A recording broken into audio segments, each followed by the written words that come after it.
2024-25 অর্থ বছরে গণপ্রজাতন্ত্রী বাংলাদেশ সরকার তথ্য সম্প্রচার মন্ত্রণালয়ের অনুদানপ্রাপ্ত একটা ছবি। এটা মূলত প্রামাণ্যচিত্র এবং এটার পরিধি হবে 80 মিনিটের মতো। তো আমাদের বিষয়বস্তু হচ্ছে মূলত আমরা যে গুম খুন বা বিচার বহির্ভূত হত্যাকাণ্ড হয় যে পরিবারগুলোর, আমরা দেখি যে আসলে যে মানুষটা ভিকটিম হয় আমরা তার কথা বলি, কিন্তু এই ভিকটিম হওয়ার পাশাপাশি এই যে সে একজন মানুষ নাই হয়ে যায়, হয়তো সে ওই ফ্যামিলির প্রথম বা একমাত্র উপার্জনক্ষম বা একমাত্র পুরুষ, তো সে যখন নাই হয়ে যায় তখন আসলে সংগ্রামটা শুরু হয় নারীদের। তাকে খুঁজে বের করা, তার সন্তানদেরকে দেখা, এবং একই সাথে সামাজিক চাপ, অর্থনৈতিক সংকট, সামাজিক সংকট, মানে এই পারিপার্শ্বিক মিলে এই সব স্ট্রাগলগুলো আসলে নারীরাই করে। তো আমরা এই ফিল্মে এই নারীগুলোর গল্প, নারীদের কথাগুলো বলবো, এই নারীদের এই ঘটনাগুলো আমরা তুলে আনবো।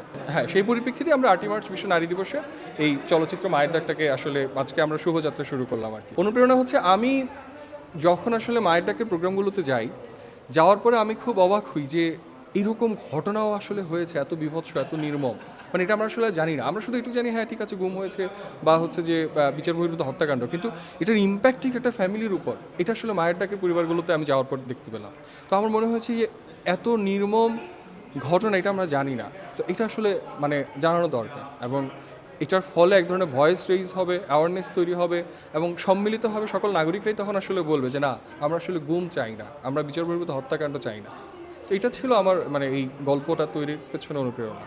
এটা অনুদান হচ্ছে 75 লক্ষ, কিন্তু আমাদের ব্যয় আসলে মানে 1.15 এরকম আমরা এখন পর্যন্ত আমরা হিসেব অনুযায়ী হয়েছে আর কি। কারণ যেহেতু আমরা 1 বছর ধরে আসলে বানাবো, এবং অলরেডি কিছু জায়গায় আমরা রিসার্চের জায়গাগুলোতেও আমরা প্রচুর রিসার্চ ফাইন্ডিংসও পেয়েছি।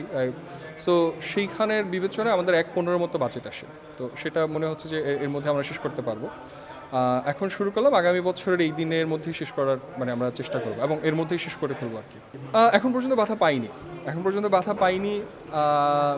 আমরা জানি না কি হয়, কিন্তু আমরা একদমই আসলে যা ফ্যাক্ট সেটা তুলে আনার ব্যাপারে কমিটেড।